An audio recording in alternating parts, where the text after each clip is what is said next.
अच्छा सर, बहुत कल हम लोगों ने बातचीत की थी आपकी उपस्थिति में ही डिफेंस को लेकर के काफ़ी ज़्यादा, और काफ़ी अच्छा रिस्पांस मिला, काफ़ी लोगों ने देखा, और आज भी जो है लोगों की क्वेरीज जो है वो लगातार बनी हुई है। दो तरह की क्वेरीज हैं, एक तो जो लोग हायर लेवल पे फंस गए हैं, और दूसरी ये है कि जो लोग खरीदना चाह रहे हैं इस गिरावट में। विशाल शर्मा जी उनमें से हैं जो खरीदना चाह रहे हैं, कह रहे हैं सर जरा प्राइस डिस्कस कर लीजिए GRSC। तो मैं चाह रहा था कि आज भी हम एक छोटा सा सेगमेंट जो है कर लें, इसको हम 2:30 बजे अपलोड करेंगे। डिफेंस पे अभी हम कंटिन्यू रखते हैं अपनी कवरेज, जिस तरीके से थोड़ा सा दबाव बढ़ा है, लेकिन इन सब के बीच में सर कल इसको हम कर क्यों रहे हैं, एक बार फिर से एक तो कारण ये है लोगों के दबाव, दूसरा सर कल प्रधानमंत्री मोदी ने एक बार फिर से जिक्र किया है डिफेंस को लेकर के, और आत्मनिर्भर भारत का जिक्र किया गया, और किस तरीके से घरेलू कंपनी को डिफेंस के क्षेत्र में बढ़ावा दिया जा रहा है और आगे बढ़ावा दिया जाएगा, इसको लेकर के जिक्र किया गया है। तो एक बार फिर से जरा हम रडार पे लेकर के आते हैं। शुरुआत GRSC से करना चाहेंगे। आज 1.25% की मजबूती यहाँ पर देखने को मिल रही है GRSC में, 2500 के ऊपर पहुँचता हुआ। क्या टिप्पणी रहेगी आपकी, वो लोग जो खरीदना चाह रहे हैं, और दोनों में ही हर सवाल में, और कोशिश भी करेंगे जितने ज़्यादा स्टॉक्स हम 10-15 मिनट में कवर कर सकें, तो थोड़ी सी बीच बीच में छोटी टिप्पणियाँ रखेंगे। आपकी टिप्पणी पहले GRSC से शुरू करना चाहेंगे। जी सर GRSC पर मेरा व्यू अभी बिल्कुल सेम ही है। हमें एक शॉर्ट टर्म रिएक्शन देखने को मिला, और ऑब्वियसली ये कल की स्पीच का जो है रिजल्ट हो सकता है, क्योंकि कल काफी शानदार डिस्कशन हुआ ऑपरेशन सिंदूर के ऊपर पार्लियामेंट में, हमारे अपोजिशन और गवर्नमेंट दोनों के साइड से। यहाँ पर दोनों ही साइड से हमें देखने को मिला कि सभी लोग डिफेंस की ग्रोथ से खुश हैं। कहीं ना कहीं ये चीज एक कॉमन थी पूरे डिस्कशन में, पार्लियामेंट्री डिस्कशन में। बट सर मेरा जो व्यू था वो GRSC पर सेम ही है कि मैं इसमें एग्जैक्टली 2350 का जो लेवल है उसका वेट कर रहा हूँ कि 2350 अगर इसमें यहाँ पे हमें देखने को मिल जाता है, तो उसके बाद हमें बाइंग करने में थोड़ा सा कंफर्टनेस जो रहती है एक इन्वेस्टर के मन में, कि अभी चांसेस हैं कि मार्केट के ट्रेंड पकड़ने के ऊपर वाली साइड के, उसके थोड़े से ज्यादा हैं। लेकिन अगर हम देखें प्राइस अभी 2500 के आसपास चल रहा है।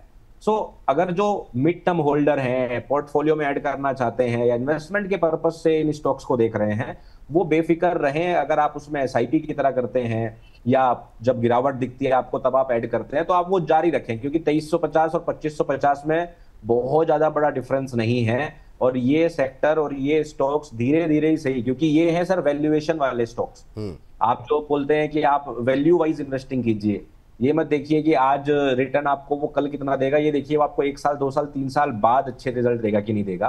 तो कहीं ना कहीं ये उस तरह का स्टॉक है। तो अगर आप होल्डर हैं, इन्वेस्टर हैं, एवरेजिंग करना पसंद करते हैं, तो आप बिल्कुल यहां भी कर सकते हैं, और 2350 का थोड़ा सा वेट करेंगे, और उसके बाद अगर आप एक नई फ्रेश नजरिए से अपनी इन्वेस्टिंग को चालू करें इसके अंदर, तो बढ़िया रिजल्ट आपको शायद मिल जाए। ठीक, तो अभी जो लोग के पास है वो होल्ड करें, बाकी खरीदना हो तो 2300 कितने पे खरीदना है सर?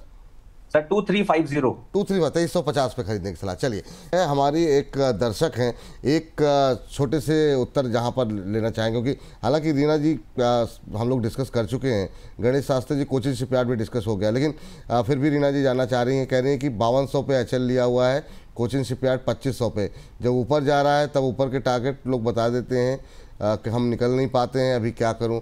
अच्छा, ये लोगों की सवाल रहते हैं सर कि जब शेयर में एक तेज़ी रहती है तो और ऊपर के टारगेट की नहीं, अभी आप होल्ड करे रहिए, और लोग सही समय पे, लोगों की ये शिकायत है, जैसे रीना जी कह रही हैं कि हमने फिर एग्जिट नहीं किया और अब एकदम से नीचे जा रहा है तो फिर लोग और नीचे के टारगेट दे रहे हैं। ऐसे में रिटेल इन्वेस्टर के लिए आपकी क्या सलाह रहेगी? सर देखिए, एक चीज मैं बोलता हूँ, never leave all your profits on the table. कि आपको क्या करना होता है कि अपने सारे प्रॉफिट्स को टेबल पर नहीं छोड़ना होता है, ठीक है। आपको क्या करना है, पार्शियल्स बुकिंग की आदत रखना पड़ेगा, इसके अलावा कोई और सोल्यूशन है ही नहीं। मैंने ऐसे ऐसे पोर्टफोलियोज देखे हैं सर जो जीरो से हीरो बने और फिर हीरो से जीरो बन गए। सो उसका रीजन सिर्फ यही होता है कि सही टाइम पर सही बुकिंग करना भी जरूरी है। जितना जरूरी आपके लिए किसी अच्छे स्टॉक को ढूंढकर उसमें एंट्री करना है, उतना ही जरूरी आपको उस ट्रेड को मैनेज करना भी होता है। अब जैसे HAL बढ़ा, मान लीजिए वो ऊपर जा रहा है, तो आपके सामने अगर कोई एनालिस्ट बैठकर उस पर बाई रेटिंग्स दे रहे हैं, तो आपको ये समझना पड़ेगा ये उनका एनालिसिस है, और वो ये नहीं जानते कि आपने कितने रुपए पर बाई किया, आपने कितने रुपए पर रखा हुआ है, कितना पोजीशन आपने रखा हुआ है, और कितने दिन का होल्ड कैपेसिटी आपका है, ये वो नहीं जानते। इसीलिए बार बार हम लोग बोलते हैं कि आप अपने फाइनेंशियल एडवाइजर से डिस्कस करें, जिसका मतलब यही होता है, इन्वेस्टमेंट एडवाइजर्स जो होते हैं वो आपके पोर्टफोलियो को भी जानते हैं, हम नहीं जानते। सो आपको इसकी समझ खुद से लानी पड़ेगी कि मान लीजिए आपने कोई स्टॉक बाई किया, उसके अंदर आपको अगर ठीक ठाक जी। प्रॉफिट हो रहा है तो वहां पे पार्शियल्स बुक करना शुरू कीजिए। 20% पोजीशन बुक कीजिए, 25% पोजीशन बुक कीजिए, 50% पोजीशन बुक कीजिए। और फिर जब ऐसे वक्त आता है कि वो स्टॉक तो अच्छा है और आपको लग रहा है मुझे होल्ड भी रखना है, और जब वो नीचे आता है, यहाँ पर आप उस पोजीशन को जो आपने बुक किया था उसको वापस से ऐड करके एवरेज कीजिए। वो आपका एंट्री को भी नीचे लेकर आएगा, आपको कॉन्फिडेंस भी अच्छा देगा, और सेम जो मूव आपने जो ऊपर पिछले वाला था वो पूरा मिस नहीं किया, ये विश्वास आपके अंदर रहेगा। ये बहुत सारे लोगों की टिप्पणी आ रही है कि आज प्रियांक सर ने कोई इंट्राडे ट्रेड नहीं दिया, तो ये लोगों की एक्सपेक्टेशन आपके साथ इतनी बढ़ गई है ना कि लोगों की टिप्पणियां यहाँ पर आ रही है। अपोलो माइक्रो सर फटाफट, फिर हम अगले सेगमेंट की तरफ रुख करेंगे। अपोलो माइक्रो में कोई संभावना है अभी? अपोलो माइक्रो सर, हाँ अपोलो माइक्रो, इसके रिजल्ट भी आए हैं और अभी क्या करना चाहिए? करंट लेवल पे दबाव देखने को मिल रहा है। बढ़िया सर, अपोलो माइक्रो बढ़िया स्टॉक लग रहा है। 20 महीने की रेंज ब्रेक करी थी इन्होंने पिछले महीने पहले, और अभी थोड़ा करेक्शन में है, तो मेरे हिसाब से थोड़े से करेक्शन की उम्मीद करिए। और अगर आपको ये 150 रुपए के नीचे दिखाई दे तो वापस से आप इसके अंदर बुलिश हो सकते हैं, बट फिलहाल के लिए थोड़ा सा वेट करने की सलाह है नए इन्वेस्टमेंट को। आगे बढ़ते हैं, बात करते हैं कोचिन शिपयार्ड को लेकर के। कोचिन शिपयार्ड पे भी जो लोग खरीदना चाह रहे हैं उनके लिए छोटी टिप्पणी, और जो लोग पहले से निवेशित हैं और अभी लॉस बुक में हैं उनके लिए क्या सलाह रहेगी? आज फ्लैट ट्रेड करता हुआ 1767 1768 के आसपास का लेवल देखने को मिल रहा है। एक महीने में करीब 13-14% का करेक्शन तो आ चुका है। जी सर कोचिन शिपयार्ड के बारे में मैंने कल भी राय दी थी कि मैं चाहता तो हूं इसको 1170 पर बाई करना चार्ट्स के हिसाब से, बट कई बार क्या होता है कि टेक्निकल एनालिसिस की ना कुछ लिमिटेशन होती है, कि टेक्निकल एनालिसिस आपको बताती है कि ये लेवल अच्छा बाई करने के लिए, टाइमिंग्स बेहतर करने के लिए, लेकिन कंपनी क्या है अपने वैल्यूएशन की वजह से बढ़ती भी है। सो मेरा जो मिड लॉन्ग टर्म बायस है उसमें मैं कहीं ना कहीं एक बार देखता हूं इस स्टॉक को 1170 आते हुए, लेकिन ऐसा जरूरी नहीं है कि ये अभी स्ट्रेट आए। तो यहाँ पे अगर आप एक इन्वेस्टर के नजरिए से देखें तो आप बेफिक्र होकर इस स्टॉक को अपने पोर्टफोलियो में रख सकते हैं, ऐड करना शुरू कर सकते हैं। अगर आप एक स्विंग ट्रेड के नजरिए से देख रहे हैं, बाई करना चाह रहे हैं कुछ छोटे रिटर्न के लिए, कुछ अमाउंट के लिए, तो उसमें मेरा राय अभी सेम ही रहेगा कि आप इसको अभी फिलहाल के लिए अवॉइड करें। थोड़े वक्त के लिए एज ए इन्वेस्टर आप इसको होल्ड रख सकते हैं। ठीक है, एज ए इन्वेस्टर आप इसको होल्ड कर सकते हैं। मझगांव डॉक रिजल्ट आए, रिजल्ट खराब रिजल्ट के बाद पिटाई। आज भी रिकवर तो नहीं हुआ है, लेकिन हाँ मतलब ऑलमोस्ट फ्लैट ट्रेड करता हुआ 7-8 रुपये नीचे। 2700 के आसपास जो लोग खरीदना चाह रहे हैं वो खरीद सकते हैं या और नीचे आने का वेट करना चाहिए? सर नीचे आने का वेट कीजिए, मेरा टारगेट इसमें 2585 रुपए का है। अगर हम कल भी देखें, कल भी हम लोगों ने इसके अंदर एक शॉर्ट ट्रेड किया था, इसने हमारा टारगेट भी अचीव किया था। बिल्कुल जी सर, हालांकि पास्ट परफॉर्मेंस का मतलब बिल्कुल ये नहीं होता कि वो आगे भी होगा ही होगा, है ना, ये बात भी सबको पता होना चाहिए। तो कल से ही मेरा बायस जो है इस पर वही मेंटेन है, बेरिश का, और मैं 2585 2585 का लेवल इसके अंदर आने वाले दिनों में देख रहा हूँ। सो अगर आपको 2600 2610 2570 मतलब एक जब भी कोई एक स्पेसिफिक टारगेट हम एक्सपेक्ट करते हैं तो एग्जैक्टली टॉप और बॉटम पकड़ना बड़ा मुश्किल काम है। तो उसके ±20 पॉइंट्स, जैसे ये बड़ा स्टॉक है, तो 2600 से लेके सर 2550 के बीच में हम लोग जो है इसके अंदर बाइंग देखें तो ज्यादा समझदारी है। ओवरऑल जो होल्डर्स हैं वो होल्ड रखें, नई पोजीशंस जो करें वो 2600 के आसपास रखें। 2600 के आसपास नई पोजीशन, यानी कि यहाँ पर 100 रुपये नीचे। अच्छा, बहुत लोग अगर जो सरप्राइज हो रहे होंगे कि यहाँ पे स्क्रीन पर कुछ भाव नहीं आ रहे हैं, तो कुछ तकनीकी दिक्कत आ गई है। 2-3 मिनट की बात है, मुझे लगता है कि अभी तुरंत जो है वो दुरुस्त हमारी टीम कर देगी, तो इस वजह से जो है हम भाव नहीं दिखा पा रहे हैं, तो उसके लिए थोड़े से क्षमा प्रार्थी भी हैं आपसे। चलिए, ये इस बीच जो है अब बात कर लेते हैं दिग्गज शेयर की। मतलब दिग्गज प्राइस में नहीं, दिग्गज जिस तरीके से मजबूती के साथ ये शेयर खड़ा रहा वो है बीएल ने सबसे ज़्यादा रेजिलियंस दिखाया, सब जो है उस तरीके से टूटा नहीं। अब यहाँ पर बहुत लोगों की सलाह जानकारी ये जानना चाह रहे हैं एंट्री किस लेवल पे लें, और जो ये 415 420 के आसपास जिन लोगों ने प्लस किया है उनको कोई घबराने की आवश्यकता है क्या बीएल में? सर नहीं सर, बेल में घबराने की आवश्यकता तो बिल्कुल नहीं है। अगर आप 420 पर बाई करके अभी भी बैठे हैं तो या तो आप शॉर्ट टर्म ट्रेडर थे जो इन्वेस्टर बन गए, और या तो आपने इन्वेस्टिंग के लिए ही इसको बाई किया होगा, क्योंकि वो प्राइसेस आए हुए करीब 15-20 दिन हो गए। सो मेरा यही रहेगा 380 का लेवल, ये मेरा कल भी सेम ही व्यू था इस पर। 380 का लेवल आपको ध्यान रखना है, बहुत बढ़िया सपोर्ट है। और बहुत ज्यादा चांसेस है प्राइस यहाँ पर सपोर्ट लेकर ऊपर की तरफ जाए। बट 380 को आपको ध्यान में रखना है और यहाँ पर एवरेजिंग करना ज्यादा समझदारी होगा आपके लिए। और जो ऊपर बाई करके बैठ गए थोड़ा वक्त लग सकता है, पर बेफिक्र रहिए, आप होल्ड रख सकते हैं, इसमें होल्ड का रिकमेंडेशन रहेगा। ठीक सर। एक सबका फेवरेट मतलब अब थोड़ा सा काफ़ी नीचे आ गया है, वो है HAL। 5000 के आसपास भी लोग भर भर के खरीद रहे थे और काफ़ी ऊपर के टारगेट आ रहे थे, लेकिन वहाँ पे होल्ड नहीं कर पाया, 4500 पे आ गया है। और कितना नीचे जो है ऐड करना चाहिए, और क्या वजह है HAL की सुस्ती की, क्योंकि बहुत लोग तो इसको अपने अपने आप में डिफेंस का किंग मान रहे थे। सर एक्चुअली सीन क्या है कि HAL एक ऐसी कंपनी है जो एक तरह से आप कह लो अपने आप में अलग ही दिखती है। उस कंपनी का कोई खास ऐसा कंपटीशन मार्केट में नहीं है, इस वजह से लोगों को वो पसंदीदा रहता है कि HAL है तो मतलब भरोसा है, एक तरह से आप ऐसे समझ सकते हैं। और वही वजह है कि प्राइस के अंदर हल्का भी करेक्शन दिखता है तो हम लोग सोचते हैं कि अच्छे प्राइसेस है, क्योंकि ओवरऑल इसको ऊपर जाना है। सो अगर आप इसी माइंडसेट से इसके अंदर एवरेजिंग करते हुए आ रहे हैं तो मेरा कहना ये रहेगा कि 4400 रुपए के नीचे आपको जितनी बार ये दिखाई दे आपकी एवरेजिंग करना समझदारी है। मैं अभी भी 4360 का एक लेवल लगाकर बैठा हूं सर, 4360 टू बी एग्जैक्ट। सो 4360 का जो लेवल है वो मेरा मेन टारगेट है आने वाले दिनों के लिए, HAL के लिए। अगर वहां मिल जाता है तो वो सबसे बड़ी अपॉर्चुनिटी है। बाकी जिन लोगों ने ऊपर बाई कर ही लिया है तो वो अपनी एवरेजिंग 4400 के नीचे करें, उससे पहले ना करें। अदरवाइज पेशेंस रख के होल्ड रखें। बेचने की सलाह बिल्कुल भी ऐसे स्टॉक्स के अंदर मैं नहीं दूंगा जो स्टॉक खुद ब खुद में एक ऐसी वैल्यू रखता है कि हमें पता है कि आज नहीं तो कल भैया जग ही जाओगे आप। सो होल्ड है सर, और बाई की रिकमेंडेशन 4400 के नीचे, अभी 4500 के ऊपर प्राइस चल रहा है। या तो जैसा कल का दिन हमारे पास आया, अभी एक दो दिन बाद हमें ऐसा दिन वापस देखने को मिलना चाहिए, वहीं पर हमें जो है इसके अंदर अपनी एवरेजिंग को बढ़ाना है। ठीक सर। सर BDL पे बात नहीं हुई। भारत डायनेमिक्स मतलब अपने क्षेत्र का ये भी अच्छा प्लेयर है, लेकिन ये है कि अभी तो सब में ही सुस्ती है थोड़ी सी। कल जो है थोड़ा सा वो रहा था, आज भी 6 रुपये नीचे 1616 के आसपास। यहाँ पे क्या करें सर, एक महीने में 17% का करेक्शन आ गया। कितने और कितना करेक्शन बाकी रह गया है?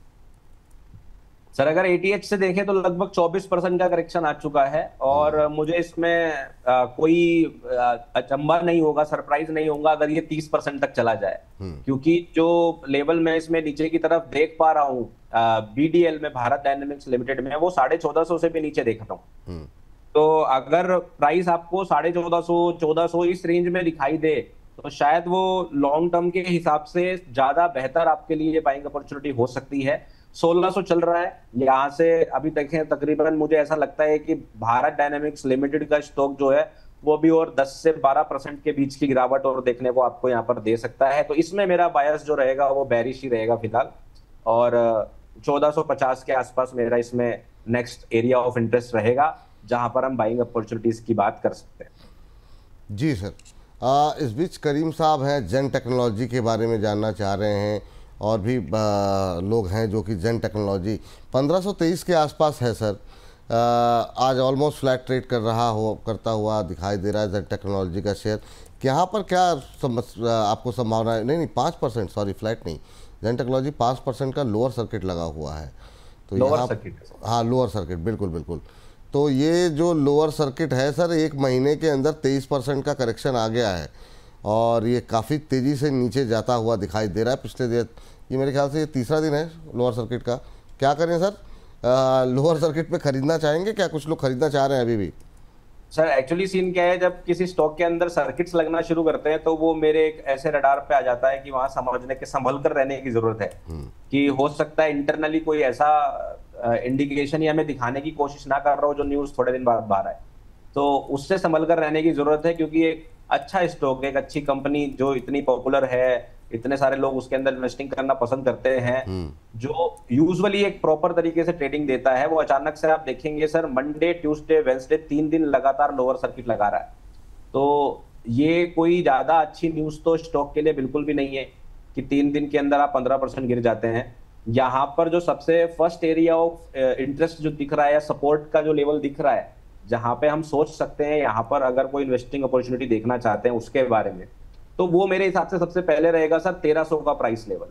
1300 से 1320 के बीच में मुझे इसमें पहला एरिया ऑफ इंटरेस्ट दिखाई दे रहा है, जहां से मैं उम्मीद करूं या सोचूं कि यहाँ पर मुझे भाई सोचना चाहिए कि नहीं सोचना चाहिए। अभी फिलहाल के वक्त में तो अगर आप चार्ट्स थोड़ा बहुत स्टडी करते हैं, जो व्यूअर्स हैं उनके लिए मैं बात कर रहा हूँ, आप थोड़ा सा नोटिस कीजिएगा, मई के बाद से हमारे पास एक रेंज थी और उसका जो नीचे की तरफ ब्रेकआउट हुआ है वो सीधा अगर लोअर सर्किट से हो रहा है, इसका मतलब बायर्स इंटरेस्ट नहीं दिखा रहे हैं, इसलिए प्राइस गिर रहा है। और बायर्स का इंटरेस्ट अगर अभी तक नहीं आ रहा है तो बीच में आपको किसी दिन अचानक से ग्रीन कैंडल स्टिक भी दिखाई देगी, मैं आपको ये भी बता दूं, वो दिखाएगी क्योंकि जो लोग फंस गए हैं, बेच नहीं पा रहे हैं, वो अचानक से एक दिन सेल करेंगे और बायर्स आएंगे, तो वो आपको अपर सर्किट की तरफ या एक ग्रीन कैंडल स्टिक दिखाई देगी, लेकिन उससे ट्रैप होने से बचने की सलाह है मेरी।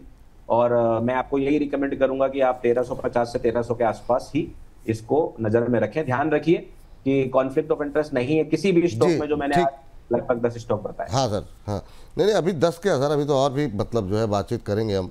अब हम लोगों ने पारस डिफेंस से बात की क्या सर अभी? नहीं सर, पारस पे मैं आ रहा हूँ, उससे पहले आइडिया फोर्स जरा देख लीजिए, एवरेज करने की सलाह मांग रही हैं रिया सरदार जी। रिया जी जानना चाह रही हैं क्या एवरेज कर सकते हैं करंट लेवल पे? अब 6 मिनट है तो कोशिश करेंगे थोड़ा सा और फास्ट करेंगे। क्या मतलब आइडिया फोर्स में एवरेज करने की किन लेवल्स पे आप सलाह देंगे idea force? Sir idea forge में मैं इन्वेस्टमेंट करने की सलाह इसलिए नहीं दूंगा, जब से इन्होंने लिस्टिंग किया है आईपीओ 2023 में, तब से प्राइस एक तरफा डाउन ट्रेंड में है। हमें जो है अप्रैल के बाद से एक मोमेंटम देखने को मिला, लेकिन उसने भी कोई ऐसा इंपॉर्टेंट हाई ब्रेक नहीं किया जहां से हम उम्मीद कर सके कि ट्रेंड शिफ्ट हो रहा है। सो आप ध्यान रखिए, एक प्राइस एक ट्रेंड में इतने लंबे समय तक रह सकता है जितना आप कल्पना नहीं कर सकते, तो इसके अंदर एवरेजिंग की सलाह फिलहाल तो बिल्कुल भी नहीं है। अच्छा, तो ये जिनके पास है वो क्या करें फिर? वो लॉस बुक करें? मतलब सवाल तो इसीलिए एवरेज तभी करेगा इंसान जब उन्होंने लिया होगा, तो क्या उनके लिए सलाह क्या रहेगी? सर इसके अंदर ना ये भी बात विचारणीय है कि आप कब से होल्ड करके बैठे हैं। चक्कर क्या है कि ये स्टॉक बहुत ऊपर से गिरते हुए आ रहा है, अगर आप देखेंगे तो हाई इसका 1400 रुपए के आसपास है और अब ये 400 रुपए पर ट्रेड कर रहा है। किसी ने अगर 1000 रुपए के ऊपर बाई किया है तो उसको सेल करने की क्या ही सलाह दें कि आप 60% डाउन ऑलरेडी है। बट अगर आपने आसपास कहीं बाइंग करी है 500 480, तो मेरी सलाह रहेगी कि आप इसमें से एग्जिट कर सकते हैं 450 के ऊपर कहीं पर भी। अगर आपका रिस्क इतना ज्यादा हो चुका है कि आप ट्रैप हो चुके हैं, तो मैं रिकमेंड करूंगा कि फिर आप थोड़ा सा पेशेंस रखिए, वेट कीजिए, किसी दूसरे स्टॉक के ऊपर नई अपॉर्चुनिटीज देखिए नए सिरे से, और यहाँ पर थोड़ा वेट कर लीजिए। ऐसा भी नहीं कि आप बहुत बड़ा लॉस बुक कर लें। चलिए ठीक है, यहाँ पर जो है पारस डिफेंस पे जरा एक व्यू जानना चाहेंगे अब आपका।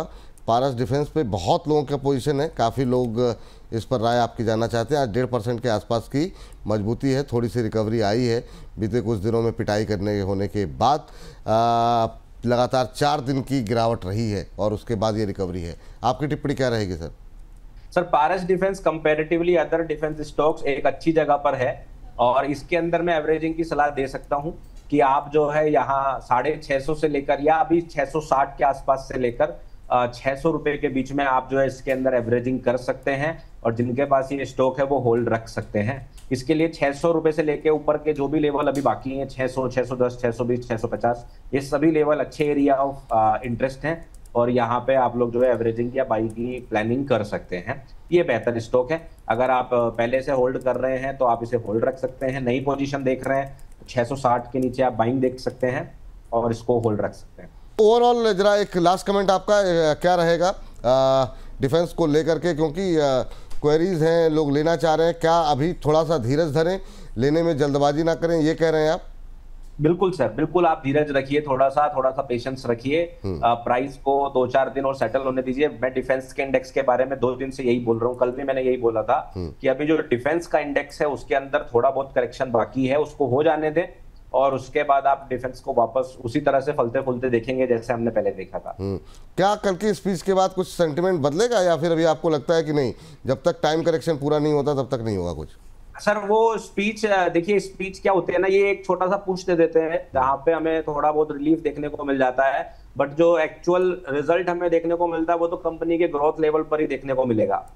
तो हमें वही समझना पड़ेगा कि कंपनी सिर्फ एक स्पीच से नहीं बदलेगी, वो आपको एक शॉर्ट टर्म इम्पैक्ट जरूर देखने को मिलता है, बट जो टाइम करेक्शन चल रहा है, उसके वैल्यूएशन का एडजस्टमेंट चल रहा है, स्टॉक का प्राइस अपने फेयर वैल्यू प्राइस पर पहुंचना चाहता है, वो तो वक्त के साथ ही पहुंचेगा।